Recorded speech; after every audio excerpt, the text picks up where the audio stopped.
right. Good morning, good afternoon, good evening, wherever you are. Welcome and thank you for tuning in. I'd like to start off our conversation today with this idea of Sutra, Yoga Sutras 2.1, which just starts with the sadhana pada, which means basically the first portion of the Yoga Sutras is telling us how the universe is, what it is basically, and what the goal of yoga is, which is this experience of oneness, samadhi, as he calls it.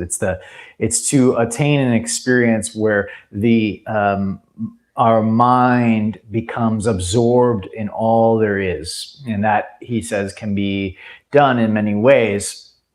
And this is a very quick synopsis, by the way.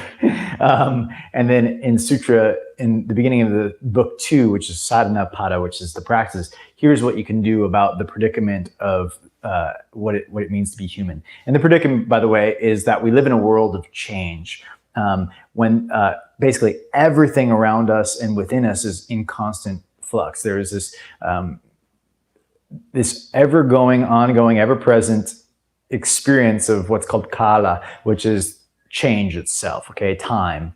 And that presents problems to humans because what we make of it is we like to control things. So we want time, let's say we want change to happen and then it doesn't. And then we don't want change to happen, then it does. So we're in this constant predicament of the world of prakriti, as Patanjali calls it, the world of change, the unstableness of unpredictability. So he says, well, we know that we can't change the way the universe is set up, but we can change our mindset about it. We can change our perspective of how we experience the world.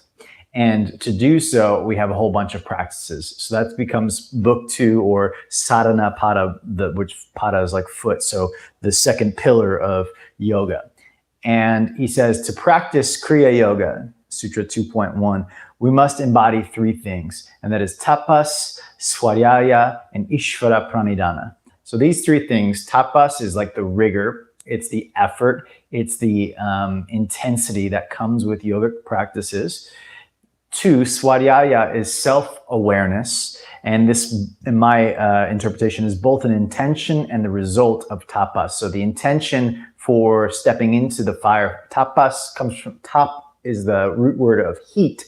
So the intention, the only reason we'd ever step into the intensity of fire would be for transformation, right? To make a shift, to make a change. You put metal into burning hot fire in order to transform it. You can take an ordinary piece of metal and turn it into a utensil like a fork, spoon, or you can turn it into a knife or a sword, right? You can change metal by putting it into the heat of the fire. Now, the placing it into the fire is what I went over last time, abhihasa. That's the practice of effort, right? Of efforting. But the experience of, let's say we are the metal, of being in that heat is tapas. So what Patanjali says, we have to be the one that can endure the intensity of the heat, that can endure the rigor of the yoga practices. That's step 1. Step 2, so the intention behind that is to become more self-aware, swadhyaya. And also the result of that is self-awareness, swadhyaya. And then finally, ishvara pranidhana is the element of surrender. And that is surrender to that there's a divine order to the universe itself. That no matter what we do, there's no changing the universe, that we must surrender to the outside circumstances, to the world that we are living in. There's no changing the universe. There is only operating more optimally within it. So he has these 3 things, tapas, swadhyaya, ishvara pranidhana. And he says, these are the practices, or this is what's necessary if you are to practice Kriya Yoga. Kriya means action, or comes from the root word action. Yoga meaning unite. If you want to act for the purpose of uniting, and in this case, in the Yoga Sutras, uniting the world of prakriti, which is all things that are matter, everything that is changing, with the world of purusha, that is what is unchanging, unwavering stillness within us. And so if we want to, and we are both of these things as humans, the consciousness, that ever-present flow, that ever current, let's say this little bit of a oxymoron or a dichotomy, the ever-flowing current of stillness that exists within us, and that's on purpose that there is a dichotomy there, the ever-flowing current of stillness that is within us is what Patanjali would refer to as Purusha. And I'm using more of a tantric lens for which I am explaining this, okay? So, which is an evolved version of Patanjali's Yoga Sutras. Patanjali wrote the Yoga Sutras much further back, and then many philosophies built upon it and changed it and grew from it. And of course, he was basing it off of other philosophies as well. So philosophy, like all things, has changed based on human experience. So as humans practice these things, they start to realize like, oh, okay, now this really worked for me. I got to this point, but I'm realizing that there's more to it. There's more than Patanjali had said. He gave me the roadmap, the learning tools in order to get to where he got. And now that I'm here, but I'm younger, I have more time. So let me explore and go deeper. And then those yogis built upon the system and expanded it so that everyone else that comes afterwards can better, can again evolve. That's the nature of evolution. It's always expanding, it's always growing. So the philosophy that I'm bringing to you is based on the Yoga Sutras, but from a more evolved, I would say, or argue, because it's come later and it's more sophisticated or more in depth and more specific and more worked out in the details. Okay, so this ever-flowing current of stillness within us that the yogis call consciousness. This is always within us, but but most of the time, because of the way that our mind is set up, we've been trained to perceive everything that is in the prakriti world, that which is always in manifested form, and that is always changing. Prakriti, all things very tangible and matter. And our mind is trained to be in this. So our senses are trained to experience things as they are. This is a yoga mat, right? You know, it's like I can feel it, so I understand it. Whereas that Purushic state of being, which is within us, that's how we are living, that flow of consciousness is within us. The mind can't perceive that without discipline. And so the word discipline is often a translation from the word tapas. Tapas can be, coming from the root word heat or friction or intensity, however you want to phrase that, is required in order to take the untrained mind and train it. And all of us have an untrained mind, so no offense there. Okay, we all have this, we have a mind that was trained for certain things, mathematics, social studies, arithmetic, very limited to what our capacity of what our mind is capable of. Okay, and so when you come to the yoga practices, the yogis are asking us to go the next step. Okay, and that's to train our faculties, just to train our attention, which is the manas part of the mind, to train our intellect, which is called the buddhi, and the ahankara, which is the ego, the identifier, or the what does this have to do with me, the I maker. Okay, so we train these three parts of the mind in order to experience the fullness of all there is, rather than a limited sense of existence. Okay, now let's get back to tapas, because that's the most important thing. A lot of yogis, when it comes to practicing handstand or anything challenging, as soon as the challenge hits, that's where all of the excuses come in. Okay, that's where all of the I'm not strong enough, I'm not good enough, I'm not light enough, I'm not a man, I'm not a woman, I'm too flexible, I'm not flexible enough. Okay, it just goes all in every direction. I'm too old, I'm not old enough. You know, it's like it goes everywhere. And also it could go, this is just not my teacher. This teacher is not for me. They don't know how to teach me handstand. Okay, so whatever. We come up with all of these forms of resistance, okay? When we come up with a form of resistance, I'd invite you to recognize that that's the moment where you actually have an opportunity to shine the light of consciousness through and become more self-aware. Aware that something is coming up within you called resistance, and that is stemming from something. That resistance is coming from a self-belief deep down below from childhood saying, before it was I'm not young enough, it was I'm not old enough. Before it was I'm not strong enough, it was I'm too tight. Like there's always something that holds us back from our potential. And the yogis call these samskaras. We're not going to get too deep in that today. But essentially, what Patanjali is laying out for us is this threefold path of Kriya Yoga. Tapas, you must be able to endure the rigor and invite it in. In fact, what he kind of says in the Yoga Sutras, and many of the interpretations would say, is the one that becomes tapas, the one that becomes the rigor, makes it look effortless. And that could be within handstand. It could be within running a business. It could be within being a parent. It could be within anything that we do. It could be within living itself, okay? But each of us has an opportunity to put in the rigor, the tapas, the intensity, to stay in the fire and to willingly step into that heat and intensity. And if we do so, we transform in a way that looks to the outside world, and you've seen this before, like we're just talented, like we've got it, like it's just comes easy to us, right? I'm sure something that you do, someone has said at some point that it just comes easy to you. And oftentimes you say that to someone, they get defensive because they've lived a life of making that look easy, meaning they lived a life of the rigor that it took to get to that point where it's easy for them. And you just think that they're talented, like God gave them a gift, right? We all have this. We've said it to other people have said it to us. And what we're doing there is negating all the tapas, all the willingness to step into the rigor of the practices in order to make that thing, whatever it is, look easy. And oftentimes the things that look easy from the outside world really aren't easy to us, or maybe after a certain point, they become easy. And if you backtrack it, you'll see like, oh, wow, I just put in a lifetime of practice, right? I've heard this a number of times. Oh, it's because she's a dancer, or it's because they're a gymnast. Oh, it's because they're out, blah, blah, blah.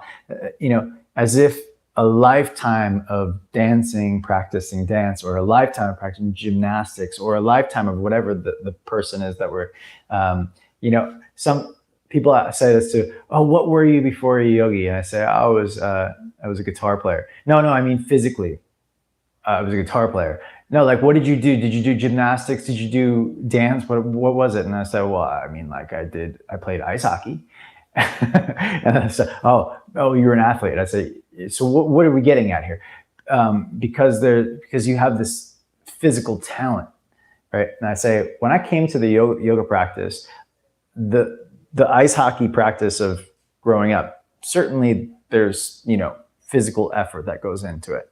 And that being in the physical body is important. And there's some level of that carries through. But ultimately that was the first 4 years was unraveling my lifetime of hockey, because it created so much tension in my hips and so much tension in my back and so many misalignments in my spine. And so pretty much my yoga practice was entirely about unraveling all that. And so what people are really saying is, how do you do a handstand? How can you do a handstand? It must be because you were something else. And then they try to identify, right? And I'd say, well, no, I started practicing handstand at the age of 24. And I spent 2 years traveling around the world studying with every handstand master I could in order to learn handstand.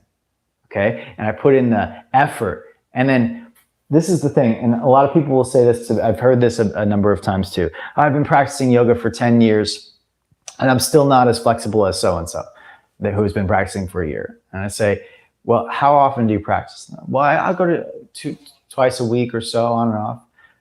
Okay. So the person that you're comparing yourself to practices 3-4 times a day. You practice twice a week. You add that up, your 10 years doesn't come close to someone else's 1 year. Okay, so this is what the mind does. The mind gets all twisted up in comparisons and thinks that other people have magic that we don't. It believes that other people have talent that we don't. But what Patanjali is trying to explain to all of us is that there is no magic pill to experiencing oneness of samadhi. There is no talent. No one person has it and no one else does. It takes 3 specific things. And if you're willing to do those 3 things, then you will rise to that experience of oneness, of fullness of all there is, to change the perspective. And that is tapas, svadhyaya, and ishvara pranidhana. Tapas, the rigor, the intensity, the effort that you put forth, which includes abhyasa that we talked about last time, that repetitive showing up. Okay. And then the next one, the results of that will, on the level of handstand, you'll develop body awareness. You'll develop awareness of how to shift your weight in space. You'll develop awareness of how to activate your muscles. You'll be able to feel the weight shift in your hands instead of, or like the way that you do in your feet. You'll become masterful at being in your hands if you practice, practice, practice. Swadhyaya will come.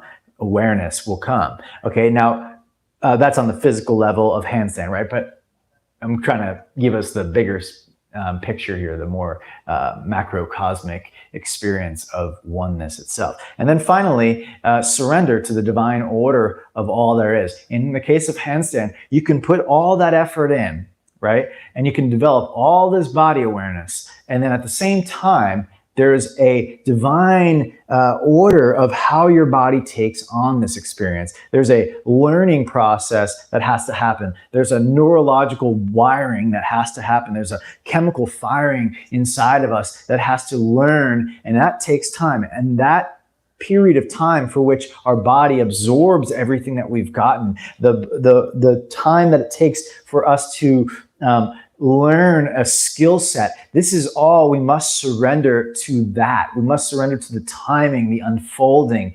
And this is what Patanjali is saying, is put the effort in, tapas, and at the same time, surrender to that divine order, because you cannot control that. But what you can control is that you step into the fire again and again and again, that you endure the intensity. And so over time, you will develop the self-awareness that will lead to other people looking at you and saying like, wow, they just are talented, or they have a skill.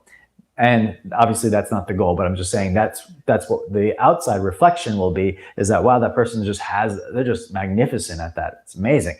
They must have just been born with that. But the ones that watch you along the way, right? They know, they've seen you in the tapas, they've seen you in the intensity. All right, so let's go. So I sent you a photo in the email, and that is of handstand prep position. I'd love for you to have 2 blocks. By the way, the immersion is sponsored by Second Wind Yoga Mats, secondwindhealth.com. Also provide me with these amazing cork blocks. I use them all the time. Cork blocks are particularly amazing. Sometimes I like foam blocks to sit on, but for practicing, putting my hand on something, for all things asana based, where I'm active, cork blocks are the way to go. I suggest them, okay? But for seated positions, foam blocks. Okay, so these cork blocks show us something that is known as vertical, okay? We understand that when we stack vertical things on top of each other, it's highly efficient, and there's zero intelligence necessary for these blocks to sustain vertical, right? There's no intelligence, there's no mind, there's no muscle, there's no neurological firings and wirings and patternings, there's no breath, there is just vertical. And magically, they're doing balance, they're doing handstand. Now, in order for us to get our body to do a handstand like this, we need the intelligence and the muscle engagements and the process just to do something so dumb as stack our body vertical, as hilarious as that is. So we need to develop the intelligence, muscle activation, body awareness. We need to do the tapas, we need to do the rigor of the practice. We need to develop the swadhyaya, the awareness, and we need to ishvara pranidhana. We need to surrender to the unfolding of the experience in order to just get vertical. And then once we're vertical, then handstand is easy. Isn't that fun? Okay, so now having 2 blocks of vertical, we can understand our forearms. Now I'm going to move these aside because I don't want you to get too intense with your wrist just right away. Let's warm them up first, but I'd like you to have them nearby. Take your hands and just interlace your fingers through wrist circles like this. Okay, so you see I'm just kind of rolling back and forth. It's just going to bring some fluid into the joints. And what happens if you go the other way? Swadhyaya is developing awareness. That means you got to do the things that you're unaware of. Unpopular practice, right? Most people like to practice the things that they're good at because it makes them feel empowered. It makes them feel strong, and there's a sort of an egoic construct around that. Like, if I do the things that I'm good at, then I am good, right? But practice implies that we're doing the things that we're bad at and we're becoming better at those things, right? You wouldn't go to practice on a sports team, go the other way. You wouldn't go to a practice on a sports team to just work on the things that the sports team is already good at. The coach would lead you in the things that you're not so good at in order to develop the strength and the power of the team as a whole. Okay, let's do regular circles with both hands. And then flashlights.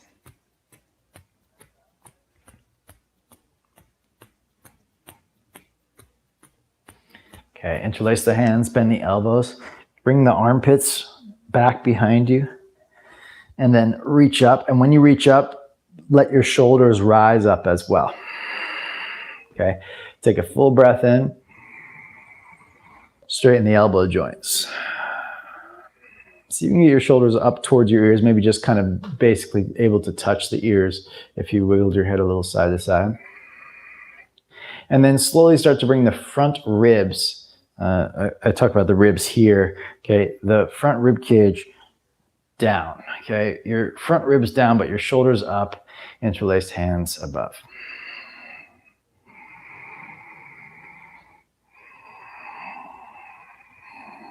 Okay, and then release. All fours, hands and knees.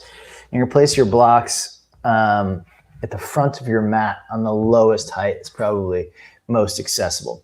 Place your palms on the blocks and watch me one time before you go back, because otherwise you'll kind of have to look at me weird. You'll place your forehead on the ground and lift your armpits up to the sky. And then all you're going to do is try to lift your hand up off the block. And then you'll do the other one, armpit up, hand up off the block. And you'll go back and forth like this, okay? So go ahead, come back to child's pose. And forehead on the ground. Start with your left armpit. And the way you do it is you press your palm down into the block, lift your armpit up, then lift your left hand off the block and up as high as you can go, and then release. Lift the right armpit up, lift the right hand off the block as high as you can go, and then release. Left side, armpit up, then hand up, and then release. Right arm up, right hand up, release. Back and forth, left, right, left, right, left, right. All right, put the blocks aside. This is just to warm up the shoulders there. If that was very challenging, then shoulder mobility is going to be a bit of an obstacle for you, and that's where your tapas, that's where your rigor is going to be in developing range of motion in the shoulders. Come forward to all fours. Inhale, tuck the toes, arch the back. Exhale, round the back, gaze towards your navel, and find your fingers. Grip the ground. Inhale, arch. Now I'm going to show you a variation of cat and cow that I use for handstand. Okay, so as you exhale, you'll round your back, push the shoulder blades apart, and then do a hand push-up. So heel of the hand lifts. Then on the inhale, you very slowly lower the heel of the hand, very slowly arch the back, look up, and never put too much weight into the heel of the hand. Exhale, round the back, push through the metacarpals, lift the heel of the hand up. Okay. Inhale, and we go through slowly. Exhale. So essentially you're learning how to push your shoulder blades apart and push through the knuckles at the same time. Inhale. Exhale. Inhale. Exhale. Inhale. Exhale. Inhale. Exhale. All right, so now today we're going to do something fairly challenging. Take your blocks behind your forearm as tight as you can go. Well, that's not exactly true. Not as tight as you can go. So let's say this. There's a little triangular space underneath the block. I'm not fully vertical like this, okay? I'm back a little bit behind, and I can feel the block on my wrist. Now, here's the thing. You're going to try to lift the heel of the hand up, and what should happen here as the heel of the hand goes up is that your forearms lift up off the block a little bit. Then you're going to move back to all fours, and you're going to feel your forearms start to press into the blocks. But keep your armpits lifted up, and it won't be so much pressure into the block, okay? Then a lot of you are going to feel like this is probably where you stay, and that's all you're going to do today. Some of you might be able to lift up in a down dog, keeping the heel of the hand lifted and the forearm off the block. The one thing I don't want you to do is to flick your wrist forward like this. That's very painful, and it's not good on the wrist. You see how my hand and my forearm are at the same angle, and the shoulders, the armpits are lifted up away from the ground. Okay, this is going to develop shoulder range of motion. You might have to watch this, pause it, rewatch it, but I'm going to show you again. If I drop the shoulders, it would look like this. Okay, the armpits down, the forearms down, heel of the hand down. If I lift the armpits up, I start to develop the strength of my trapezius muscles, lifting the armpits up. I also am developing the flexors of the wrist. Okay, so the heel of the hand is lifted just a little bit off the ground, and the shoulders are really working to push the ground away as well as lifting the armpits up. Okay, then release, come to all fours. So where I feel that is a big activation across the upper fibers of the trapezius. That's what's going to lift the armpits up here. And also, I'm pushing this way. This is called elevation of the scapula. If you haven't seen my how to avoid shoulder impingement video, I'll send that in a follow-up email so that you have that, so you understand that lifting the shoulders up to the ears is actually anatomically correct when the arms go up. It's incorrect to try to pull the shoulders down. That would force the elbow to bend, or if the elbow didn't bend, it would cause an impingement in the shoulder joint. Okay, so we do want to lift the shoulders up. I'll send you that video so you have a greater understanding of that, so don't waste time here. So now you come back to all fours, grip your fingers into the ground, and you try to lift the heel of the hand up and come back to down dog. Now, when you do that, you might just check. It's very hard for a lot of people to keep the heel of the hand up and put the pressure onto the knuckles. So to do so, if you lift your armpits up away from the ground a little bit rather than pressing them down, you'll have greater access. The flexors won't have to work as hard because the shoulders are participating. Take a full breath in, shoulders towards the ears. Full breath out. In the handstand strength video, I call this training, this is the down dog with the credit card if you want to review it later. Okay, walk the hands, feet to the front of the mat. Sorry, not hands, feet to the front of the mat. Take an inhale, halfway lift. Exhale and bow. Inhale, halfway lift. Exhale, bow. One more, inhale, halfway lift. Exhale and bow. Now please bend your knees a little, rest your chest on your thighs, and interlace the hands behind the back. Stretch the shoulders open by drawing your shoulder blades toward each other in the back. So squeeze your shoulder blades together. Then reach your hands overhead. Open up the front of the shoulders now.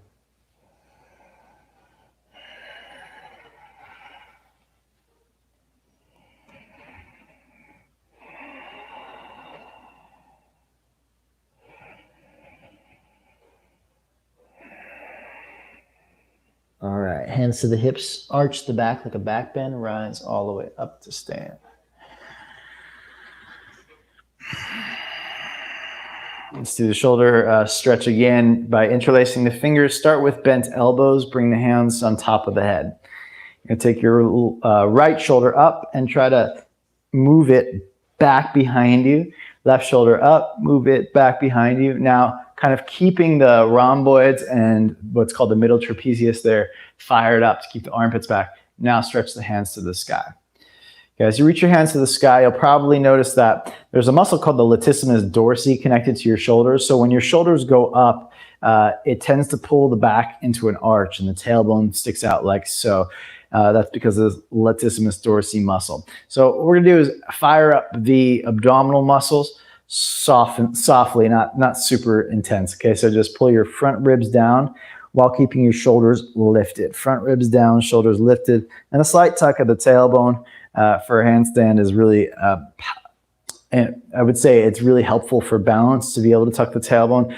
A lot of you just came from my spinal reset, and we did the opposite to learn how to develop the lumbar curve in our spine. Now for handstand, because we're flipped upside down, it becomes the opposite. If the pelvis drops back in a handstand, it's a lot of pressure in the low back, but it's also a lot of weight that helps, that mostly makes you fall backwards.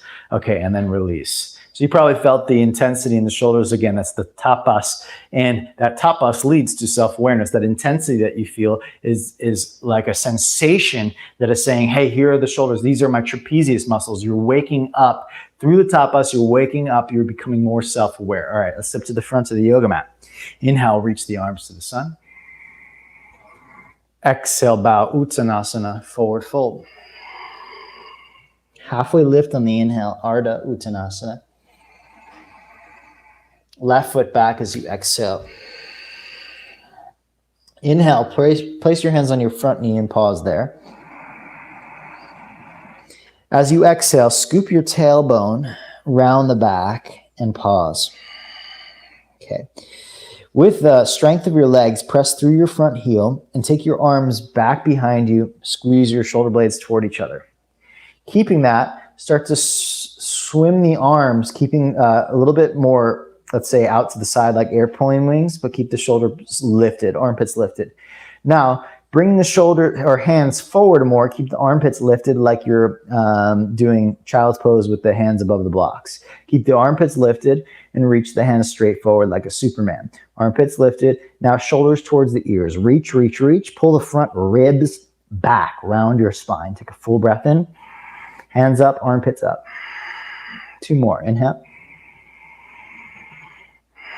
Ribs back. One more. Hands to the ground, release. Inhale, plank pose. Chaturanga. Cobra or upward dog, your choice. Exhale, down dog.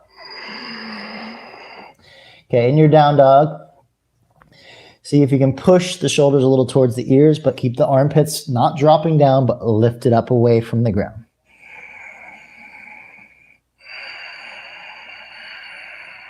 Two more breaths.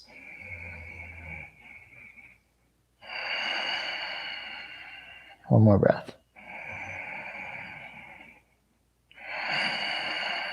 Right leg to the sky on the inhale. Step forward as you exhale. High lunge, inhale, rise up. Open up, warrior two. Pause, hold here. Hips back slightly. Pull your feet toward each other. Arms out to the sides. Let's warm up the shoulders. On the inhale, internally rotate all the way. Exhale, externally rotate the arms. Palms up, biceps face up or back. Inhale, internally rotate. Exhale, externally rotate all the way. Okay, inhale, internally rotate. The bicep rolls down, shoulder rolls over. Exhale, bicep rolls up, shoulder rolls back. Let's do two more. Inhale, bicep rolls down, shoulder rolls over the rib cage. Exhale, bicep rolls up, shoulders roll back. Inhale, reverse warrior and reach the right rib cage up. As you exhale, come back to warrior two. Okay, interlace the hands behind the back. Place your hands at your low back. Those of you that haven't seen me done this before, I want to just kind of show you. You place your hands at your low back and lift your armpits and shoulders up and then back. Okay, we're working on the trapezius muscles here today. Keeping the shoulders up and back is the trapezius, the upper fibers, the middle fibers. Okay, then reach the hands back behind you. Okay, keeping your preparation of your shoulders. See if you can slowly bow to the inside, if possible, of your right leg so that you clear the leg. And it's a little bit of a hip opener, hamstring opener. Let's do 3 breaths. Inhale. Exhale. 2 more.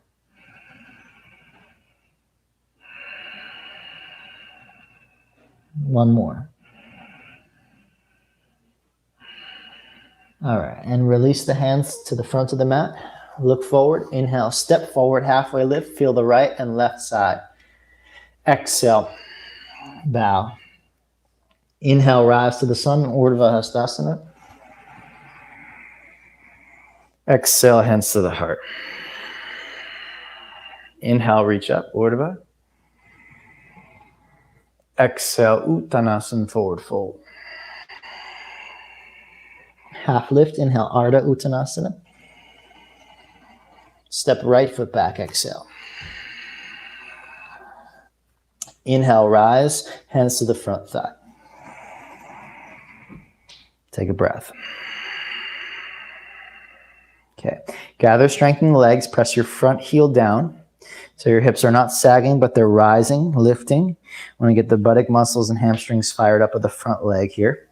Then take the arms back, and again, the upper trapezius and the rhomboids are going to activate to bring the shoulders back. Take the hands back behind you. This will be the easiest place to do it. Keeping your shoulders back, your shoulder blades toward each other. Then take the arms out to the sides. It'll get a little bit harder to keep the shoulders lifted. They'll want to drop. Keep them up. Now, the hardest one is let your shoulders come towards your ears, but keep the armpits lifted away from the ground. So they're not down here, but they're lifted up. Okay, so armpits lifted as you reach. Now get your shoulders towards the ears. Let's take a few breaths, round your back. Rib cage pulls back, low ribs. One more. And release. Inhale, plank pose. Chaturanga. Cobra or upward dog. Downward facing dog. Let's take a few breaths. Let the body rejuvenate with the flow of energy through us. But we let the breath, it's not a settling down. It's actually the breath is stoking the fire, stoking the flame of tapas. That heat, that intensity, that rigor of the yoga practice. We're willingly and enjoyably stepping into the fire in order to transform, to change, to grow, to shift, to become more self-aware, swadhyaya. So tapas leads to swadhyaya. Swadhyaya is the intention for tapas. And we must, of course, Ishvara Pranidhana, surrender to the divine order of our physical body, the way that it is made, the way that it is created, and the universe itself that has created it. Let's take the left leg to the sky on the inhale. Step forward. High lunge, inhale, rise. Open up, warrior two. All right, we'll do a little different movement of the shoulders. So turn the palms up, external rotation. On the inhale, lift up to the sky. Shrug your shoulders to touch your ears. Exhale, release downward. Notice I said shoulders up to ears, not ears down to shoulders, so don't pull your head down. Lift your shoulders up. Exhale. 3 more from the sides of the ribs from your breath. Get tall. Exhale. Make sure your ribs aren't poking out. 2 more. Ribs down, but shoulders up. Exhale. 1 more. Exhale. Reverse warrior, inhale. Exhale, warrior two. Interlace the hands behind the back. Again, shoulders go up and back. Reach the hands back behind you. Do your best to sway your hips back a little bit so you can bow inside of your left leg. Let's take a full breath in and a full breath out. Inhale. Exhale. One more.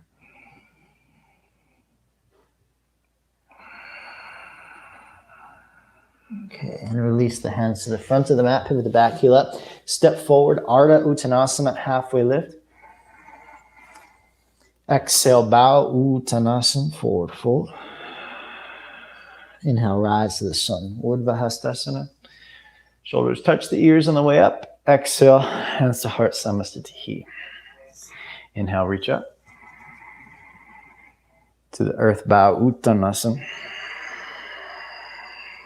Halfway lift in the inhale, Ardha. Step or hop back, Chaturanga Dandasana. Inhale, up dog or cobra. Exhale, down dog, Adho Mukha Svanasana. Right leg to the sun. Step forward, exhale. Rise, high lunge, inhale. Open up, warrior two.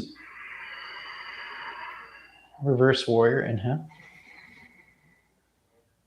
Exhale, hands to the ground, Chaturanga.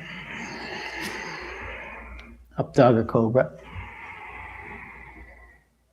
Exhale, down dog. Left leg up. Step forward. Rise, high lunge. Exhale, warrior two. Reverse. Exhale, Chaturanga.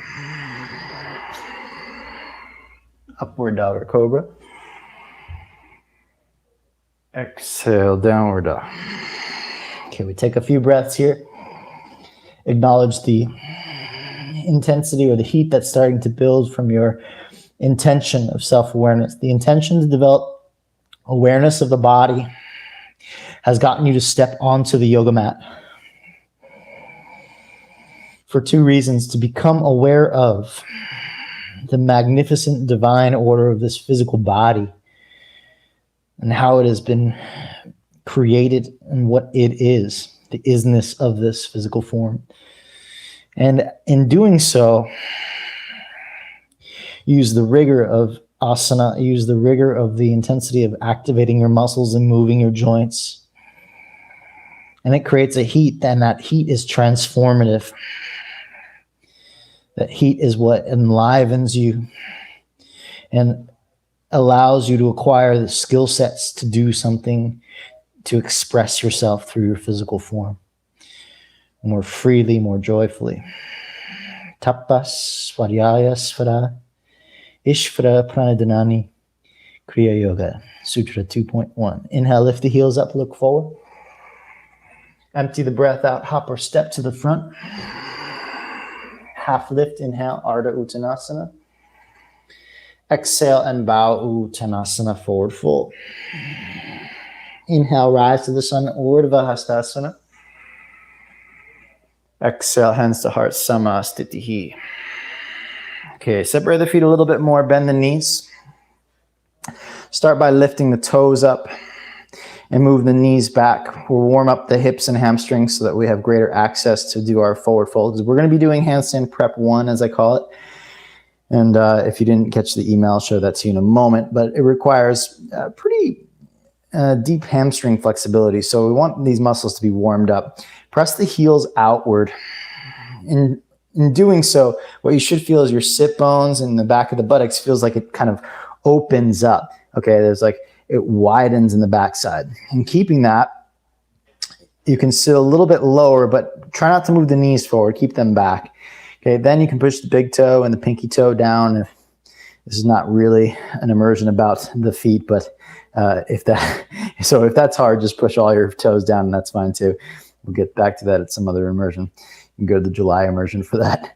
Okay, press your heels away, hamstrings away from each other.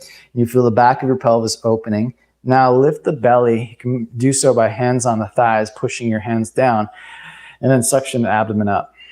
You can do a back bend for now on purpose, as we'll get rid of that in a moment. But for right now, use the back bend. Remember that, actually, I should say that these back muscles that you'll feel, the ones that keep the pelvis back and up and the ones that keep the heart up, those low back muscles are required for the initiation of handstand.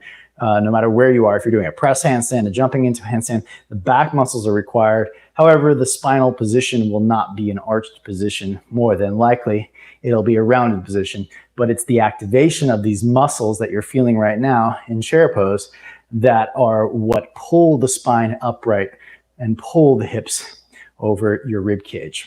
Take a full breath in. Exhale, bow forward, Uttanasana, forward fold. Halfway lift on the inhale, press the backs of the legs apart. Exhale, step or hop back, Chaturanga. Inhale to Cobra or Upward Dog. Exhale, Downward Facing Dog, Adho Mukha Svanasana. Right leg to the sky, inhale. Step forward as you exhale. High lunge, inhale, rise tall. Open up Warrior 2, Virabhadrasana 2. Reverse Warrior, inhale. Side angle position, pause. Move your hips back a little bit and pull your feet toward one another. Press your front heel down to turn the pelvis slightly to the sky, turn your chest. Lay back gently into the heart. If you can, pull your left shoulder back, spin the palm up and reach the arm. And this is important. Let the shoulder come up. So if you pull your shoulder down, you'll get nowhere. Let the shoulder rise. Okay, in fact, reach through your fingertips all the way throughout the whole circle, and you'll feel that your shoulder naturally goes there. If you don't, you'll feel kinks and weirdness. But if you reach away at every angle, then you'll see that it naturally feels like it rests comfortably in this position over the ear. 2 more breaths. 1 more breath. Left hand to the hip, look down. Okay, take your right hand, turn your pelvis down towards the ground, make it easy on yourself. Take your right hand onto your block or fingertips onto the ground, your choice. Okay, and then my suggestion is turn the back toes in slightly and heel out so your toes face towards the front of the mat more. Looking down at the ground with your chest, start to straighten through the front leg. Then, without turning the pelvis open, start to turn the belly towards the sky. Okay, the pelvis will go with you, but see if you can keep the pelvis sort of towards the ground more, pointing downward. Just like the back thigh is turning in now, the hip can close slightly. The chest turning open, those two will balance each other out. Now my suggestion is shoulder goes back, and again, reach the hand away at all points. Reach through your fingers, let the shoulder travel with the hand, and you'll feel it kind of unlocks the shoulder. And if you get stuck at any point, like you're like, oh, I can't go any further, try to lift the shoulder to the hand in that point, and you might see that you get a little more movement. If you get any sort of kinks in the shoulder as you go, it's because there's a little bit of lack of, muscle patterning with movement. A lot of times we've de-patterned the shoulders. We don't do a lot of things overhead. Most human beings don't. And so those muscles are not trained properly. And then some people come in along and tell you to pull your shoulders down, okay, when the arms are up, and then you detrain them even more. That's what happens, unfortunately. So I'm trying to help you retrain the neuromuscular patterns so that whatever the hand does, the shoulders mimic. Okay, and then release. They're designed for that. Okay. Block aside. My suggestion is lengthen the chest and bow forward, potentially turning the back leg in so that you're on the blade edge of the foot, and that'll stretch the outer hip more. Take a full breath in. We're just getting into the different sides of the hamstrings here so that we have greater access to handstand prep position.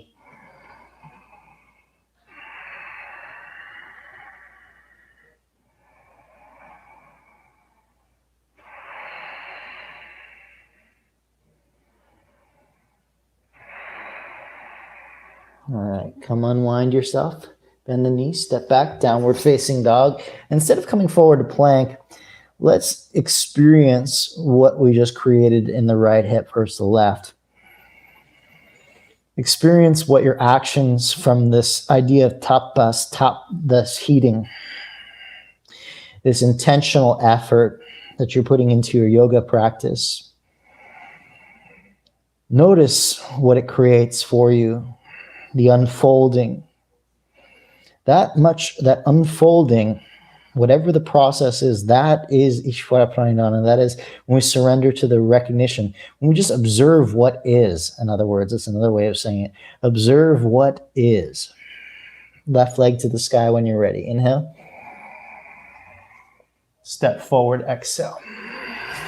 Inhale, rise, high lunge. Open up, warrior two. Reverse warrior, inhale. Exhale, side angle pose. Forearm to the thigh, hand to the hip. Again, bring your shoulder back the best you can. And then what we'll do is try to keep the shoulder back as, it's reach. So when your hand is up, shoulder's up this way. When your hand is going over your ear, shoulder follows the hand. Okay, so the shoulder, ideally the shoulder is leading the way, but most of us are so used to the hand leading the way. But either way, the shoulder is lifting when the hand is reaching up. The shoulder is going up towards the ear when the hand is reaching over the ear. Hopefully you can find, and sometimes it takes a little bit of working out the kinks, trying to figure out where they are in order to get out of that.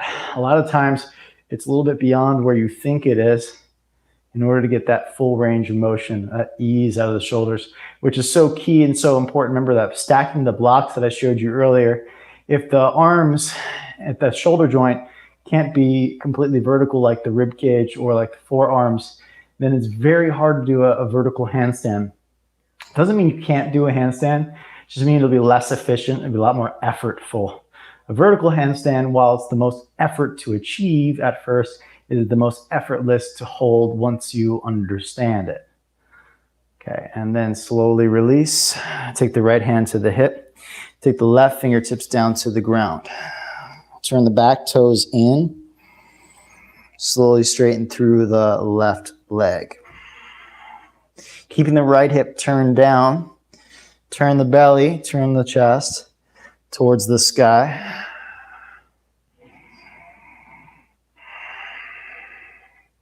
Again, if possible, shoulder goes back to start, and then you keep it back as you reach. That's the hard part, is that when you reach, you lift up, but you still keep the armpit back. So hard to do that. Again, you could have your block underneath your left hand instead of the fingertips.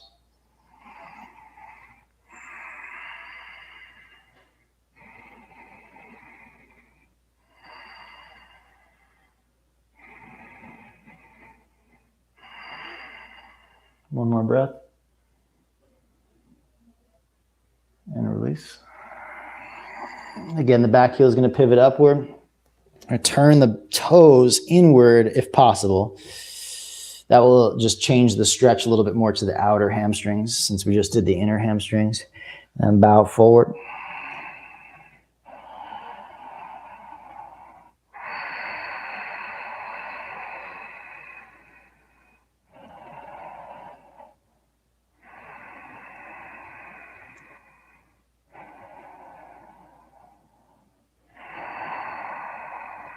All right.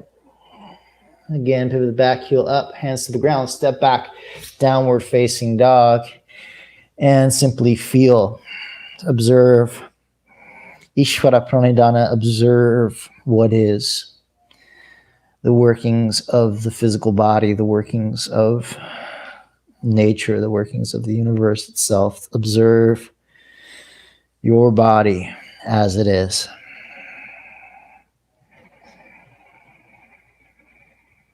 Okay, and place the knees to the ground. And let's try, now that you're a little more warmed up, we're going to try that initial exercise we did to get the shoulders more range of motion, more openness. So you might watch me one time. I'll show you a little game you could play. You would take your, again, here's the armpits dropped, armpits lifted. You would lift up, and then you can move off to the side. You can lift up, move off to the center, lift up, back to the block. Up, off to the side, up, off to the center between the blocks. It's the hardest part. Up, back to the block. Now, if this is easy for you, you take the blocks up a height or up two heights, which becomes infinitely more challenging. Okay, so that would be something like this. Oh, close there.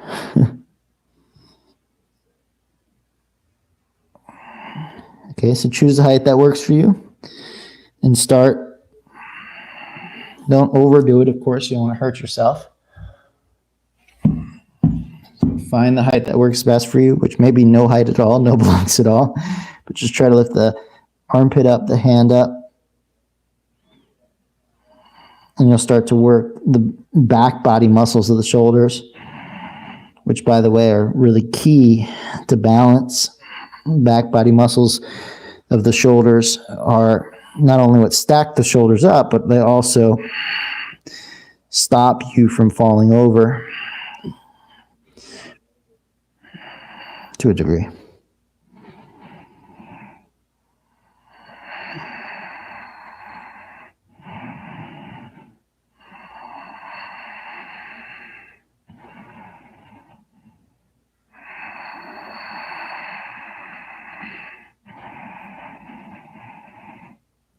One more round.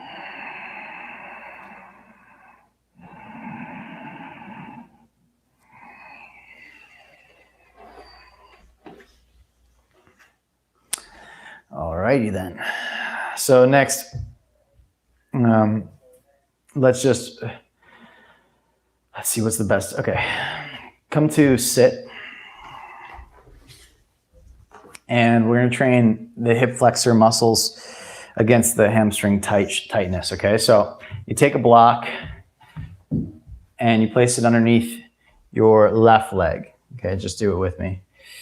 Slide your bum back, lift your heart up.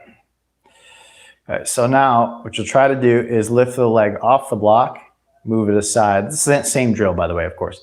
Lift the leg up to the inside. Lift the leg up to the block, okay? So then if you've got two blocks, place it underneath the other foot. If you only have one block, just do one side a few times and switch over to the other side. Okay. Slide the buttocks back.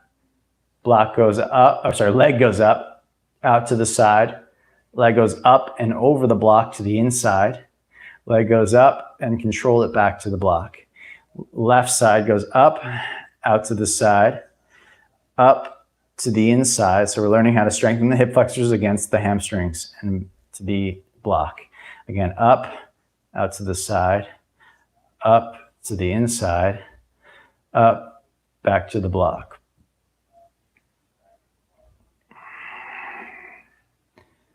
Keep going. Now, I'm also going to present a challenge for some of you. Of course, you could bring the blocks up higher. You could also go, this is tough. Let me see, I'm not sure if I can do it anymore. Feet up, out to the sides, feet up to the insides, feet up into the blocks. Way harder.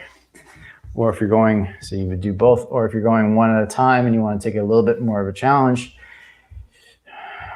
remember the blocks are equally, as you go up higher, they're more challenging, but they're also less stable. So it's a little bit more risk when you bring your foot back down to the block.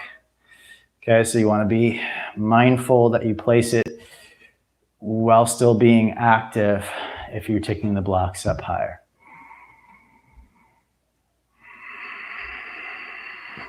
Ooh, and there goes my block, almost lost it.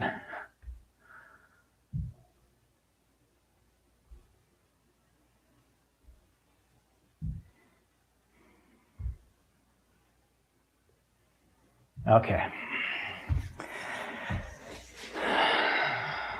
Well, that's better than boat pose, isn't it? Oh wait, let's bring the blocks. Sorry, don't put them aside.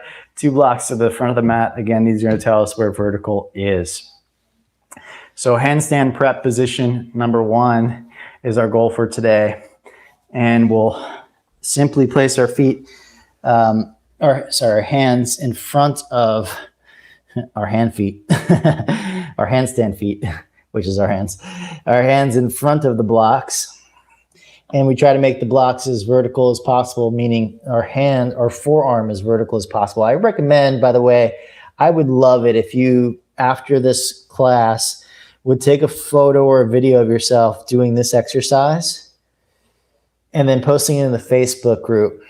It will help you to see it. It'll help me to see where you're at and where I can help to give instruction. But just seeing it, it'll probably kind of inspire you to do this with more of your heart, okay? So now, right now I can feel I'm tipping back a little into the blocks. So first steps first, before leaning forward anymore, grip your fingers into the ground as much as you can. Okay, now you see how my head's forward, yours is probably too. I'm gonna tuck the chin and around the back, and that will actually allow me to lean more into my fingers. So you can do that a few times, just like if you wanna see, I'm gonna go back and forth. Heels of my feet are down, right? Now what I'm gonna do is tuck the chin, round the back, and lift the heels of my feet up to lean into my fingers. Then I can bring the heels of my feet down, untuck the chin, and look forward. Same thing, tuck the chin, round the back, heels of the feet up, lean into the fingers, no weight in the blocks. And then heels of the feet down, look forward. Continue the best you can. Don't burn out the wrists. So something about tapas, keep going please as I speak. About tapas is the yogis say you want to face the intensity all the way. In fact, this intensity, this challenge, the real rigor of the practice is really good right up until the point where you would burn out. So right before that point where you would burn out is where you want to continue to practice. You keep going. So you don't want to burn out the wrist. You don't want to, strain them or work them so hard that they won't be able to work for you on Sunday at our next practice. But you want to work them up to that point where they really have to strengthen, and that rigor brings the heat and the intensity in order to bring about svadhyaya, self-awareness. Okay, and take a break. And so what I suggest is, after we're done with this practice, is just go back to that, watch me do it several times, and the more you see me do it, the more you're going to catch on the nuances of how the body is moving, the mechanics of, when I'm lifting my heels up, when I'm gripping really strongly, how my chin tucks and rounding my back, okay? Handstand prep position number 1 is the name of it, or that's what I call it. Okay, so next is to, and let's say the next level is to be able to do this with your feet on the blocks and your hands still on the ground. Most people can't reach their hands to the ground while their feet on their blocks. So most humans cannot. So my suggestion is to stay and repeat the exercise we just did. But over time, you might develop enough flexibility that you'll be able to put the feet on the blocks. And I'll show you. It's great if you have 4 blocks. Otherwise, you're going to have to video yourself and see that. See how my forearm's not vertical right now? There's no way you can balance a handstand at this point. Here is where a handstand would start to come. So I just do the same drill. Lean into the fingers, grip the ground, push with my shoulders to the ears. Lean away by bringing the heels down. Okay, now when you lean forward, push shoulders to the ears. Push, push, push, shoulders to the ears. The weight of gravity and the weight of your body are going to drop the shoulders and chest down, and that's going to ruin the biomechanics of the elbows, and the forearms going to make really straining on the wrist, and ultimately it's going to collapse your core as well. So it all, it starts with the fingers gripping the ground and pushing through the metacarpals as if you're doing down dog with the heel of the hand up. And see how my armpits suck back a little bit? They're not dropped down this way, they're back. Okay, that's what allows me to get into this position here, just like you did in down dog. Here, it's the same thing with the shoulders all the way through the fingers, except it's here. In fact, that's a pretty good drill. Never did that before.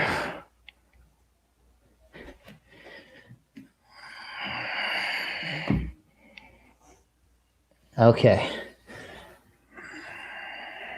So whatever you chose to do amongst all those different options, whether it's just keeping the blocks behind the forearms, this is really where I recommend. This is where the magic happens. The magic of the rigor, the magic of tapas, is to start in this position here where most of us would feel comfortable, and then tuck the chin, grip the ground, look at the belly, lift the heels, then come out of that, and then lean, grip, push, come out of it.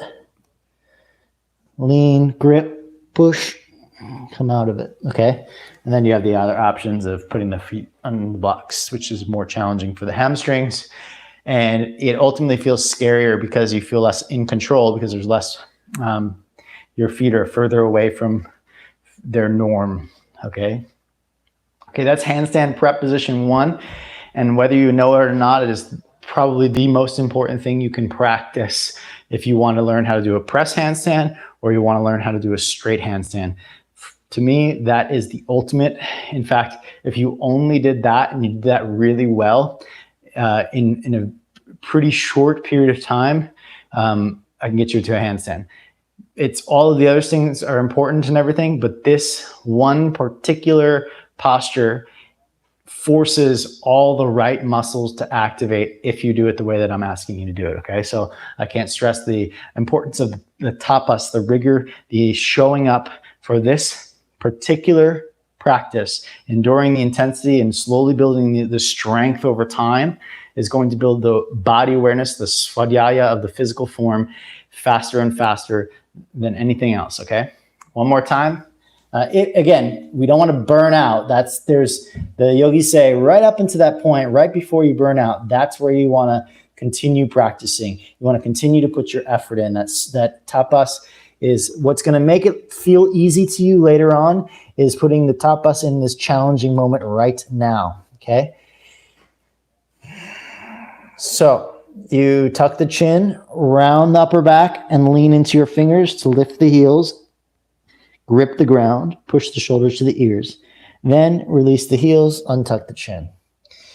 Tuck the chin, round the back, lean forward into your fingers, grip the ground, lift the heels, push shoulders to ears, release.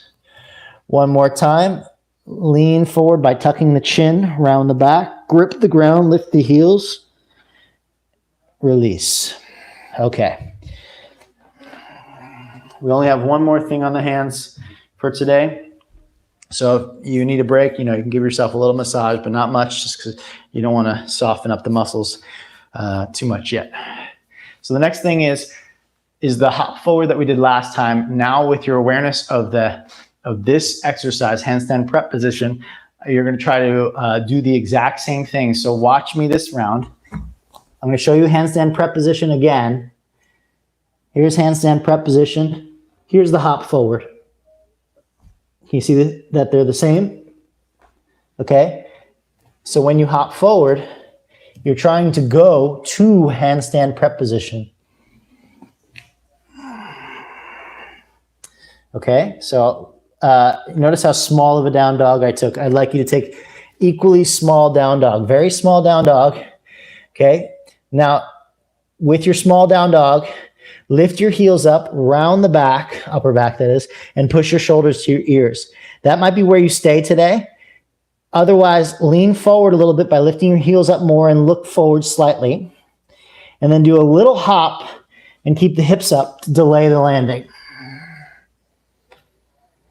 Of course, on an exhale. Now, that's a lot of, there's so many things I'm giving you all in one little action, right? So to coordinate them, repetition is key. Okay, abhyasa is that repetitive practice in order to integrate all these actions into the body. Svadhyaya is the surrender to the amount of time it takes, surrender to the divine order, the timing of the universe, and this physical body. Okay, lift the heels up, look forward a little bit, grip the ground. Okay, now you try to keep pushing through your shoulders and land in the handstand prep position, a little hop. Land in the handstand prep position.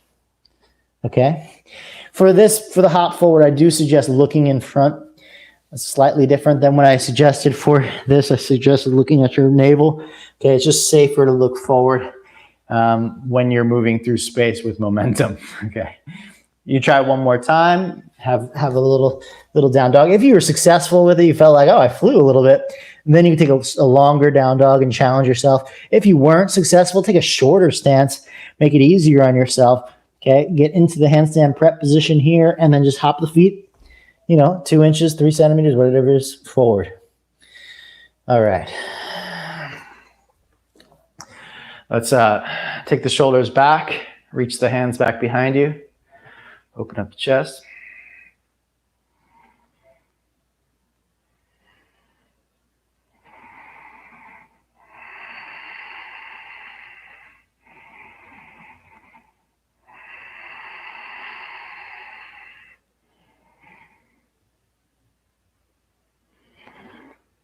Okay, and release. Let's unwind the front body. Take your left foot outside the left hand. Open the chest here. Bend the back knee, reach for your foot.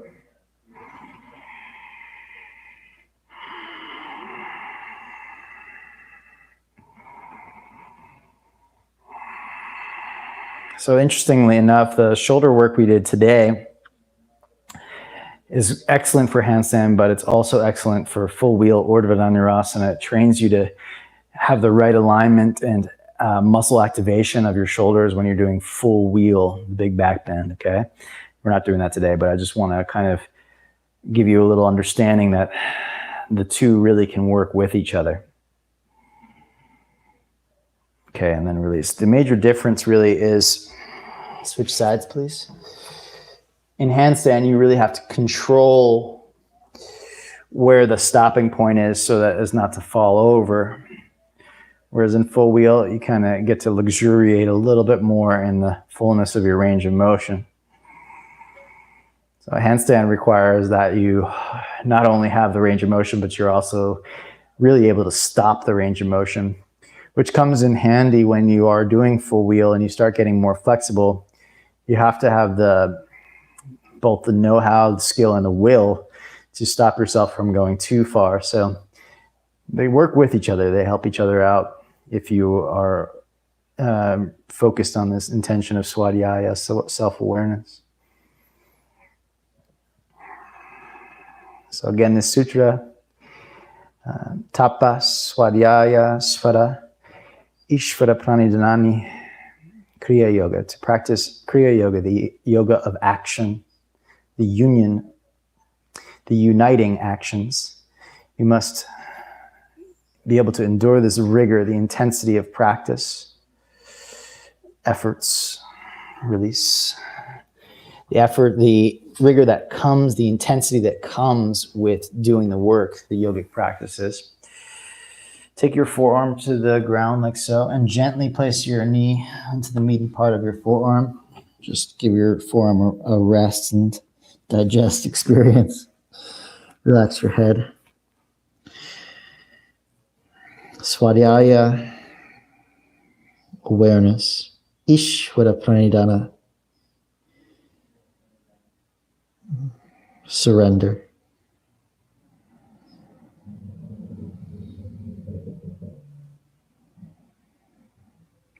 Tapas is sometimes also discipline, and austerity is the translations along the way. But it's discipline usually, or austerity kind of you think about restricting freedom. A lot of people feel that way when you think of discipline. But it's actually harnessing your attention to stay focused on the freedom that you're searching for. So yes, you restrict the things that take you off of your path. Come on out. You restrain yourself from the things that don't serve you. There is restraint involved in this tapas, but it's for that ultimate freedom of experiencing the fullness of all there is. Let's go to the other side. The fullness of yourself.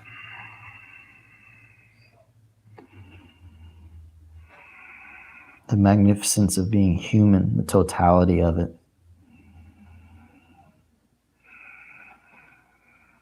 Tapas, swadhyaya, svara, ishvara pranidhanani, kriya yoga.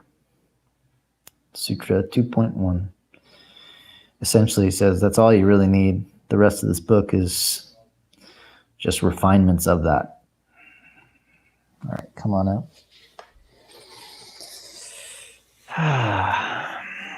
Come to lay on your back.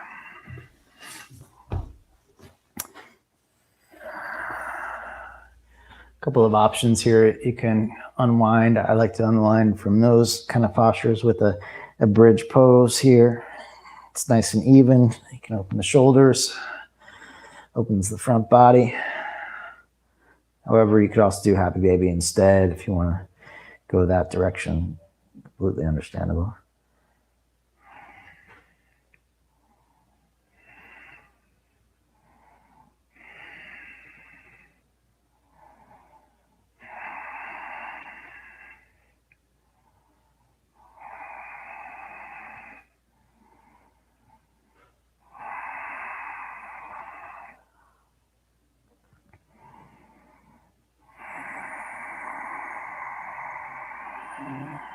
Release as you're ready.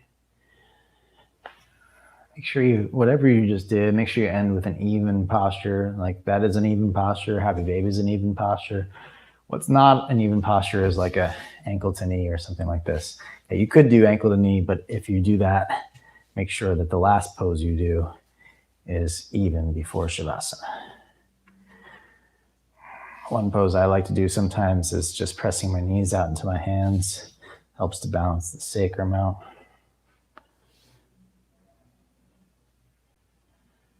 And then releasing the Shavasana. A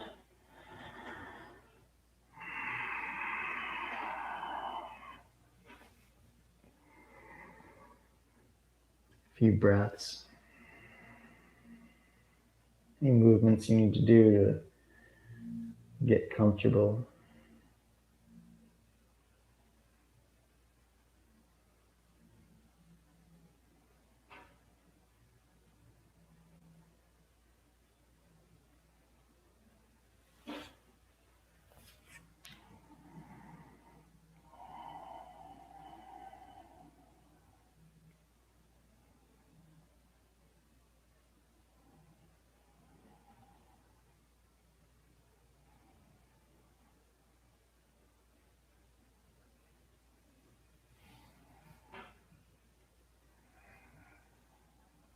And then feel the vibrational energy of your physical body. Ishvara Pranidhanas that surrender to the experience of being human, of being a part of this universe.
Bring your awareness back to your breath.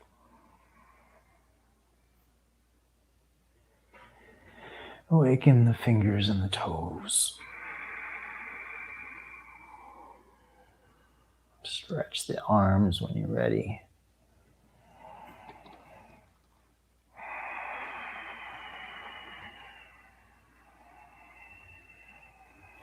And roll to your side.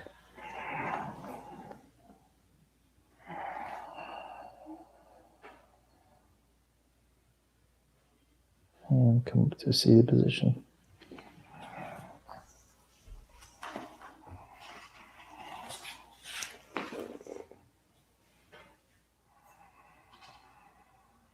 Take a moment with the hands at the heart.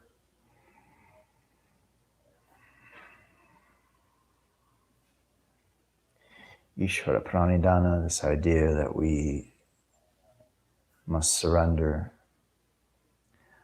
or even just simply put, we can awaken to the order of the universe, that there is consciousness pulsing within us, and that what we have within our control, we may practice tapas, we may engage in the efforts, put in the rigor to build and transform and reshape our experience. At the same time, that we cannot control the outside forces, that we cannot control the structure for which life itself is built. And we can't control the unfolding and the timing of our body. And so we stay focused on what we can control, our actions, Kriya Yoga, action, the union of action. And this leads to Svadhyaya, awareness. Thank you so very much. Namaste.